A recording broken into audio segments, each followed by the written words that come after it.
attractive are we has very little to do as Christians with the exterior.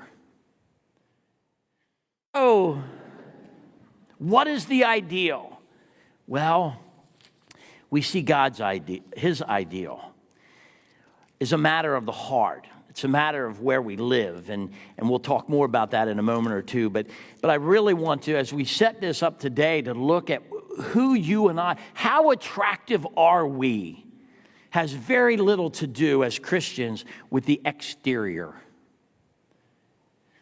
So we look. Charm is deceptive, and beauty is fleeting. Let's look at that for just a moment. This is verse 30. Charm is deceptive, and beauty is fleeting. Now, when he's talking about charm being deceptive here, he's talking about false charm. He's talking about charm that someone is charming because they want to be manipulative, because they want to have their way or they want to get a response. For some of us that are older, when we think of charm as deceptive, we need only go back to Leave It to Beaver and Eddie Haskell when he knocks on the front door and says, "My, you look lovely, Mrs. Cleaver."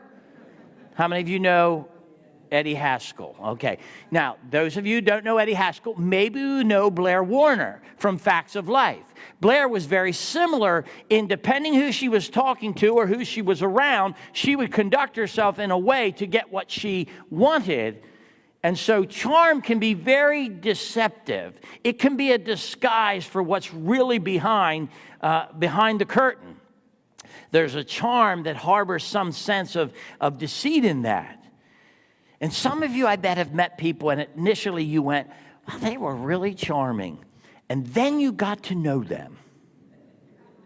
And that can be the case too, with charm is deceptive and beauty can be fleeting. Now, genuine charm, back to that for just a moment, genuine charm typically comes in the simple, the quaint, the humble, the honest things. And we go, "Wow, that's very charming.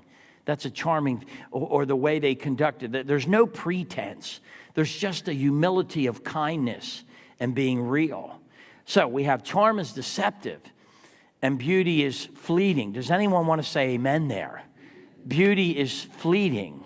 As we think about that, most of us have probably noticed at times that beauty is fleeting. With age comes wrinkles, weakening, sagging, graying, thinning out, falling out, giving out. They all come with age. They all come with age. And so beauty is fleeting. It's funny how at times, even now that I'm 65 years old, and it happened the other day again, so I'll use it as an illustration. I was at the post office and walked in, and I saw this guy, and I thought, "Oh, you know, who's that old guy?" And the way he walked and moved. And then he turned around, and I was like, "Oh, that's so-and-so from my graduating class, but I've not seen him in 47 years. Now, think about this for a moment. Now, think about that. I didn't recognize this old guy. Well, that comes the other way as well. But then there's something really funny. You don't recognize them. How many of you have run into people and you didn't at first recognize them, and you looked, and then after you got to talking with them, they go, "Oh, that's so-and-so." And then after you talk, something happens in our brain that we transform our image back to when we knew them when. And we look and go, "Oh, yeah, that's who they are." And we see that. I've had former students come up to me at weddings, funerals, and all that. And they say to me, "Mr. D, you haven't changed a bit." And I go, "You mean I looked this bad 25 years ago?" It's like, "What? No, that's not what I meant." I knew what they meant, but it's so interesting how we do that. And we look and we remember what was once.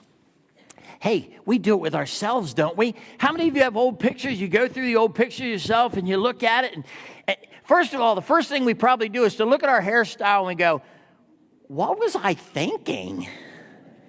Or the clothes that we have on, and hey, were we not cool? Probably not, but we thought we were. Some of us like sports. Guys, look at the 1967 Philadelphia 76ers won the NBA, 67-68. They have these shorty shorts on that are about here. What were they thinking? Anyway, but that's all exterior. That's all out here. And the beauty is fleeting. What I want to do is share with you from 1 Samuel. And what has happened, Saul is dead, and he was the king of Israel. And now they need a new king. And Samuel is told to go to Jesse's family. And Jesse has these sons, these boys that were his, and he has them from the oldest to the youngest. And the oldest is this strapping guy. And Samuel goes, "Oh, Lord, surely this one." And God goes, "No." And all the other sons pass before him. Nope, nope, nope.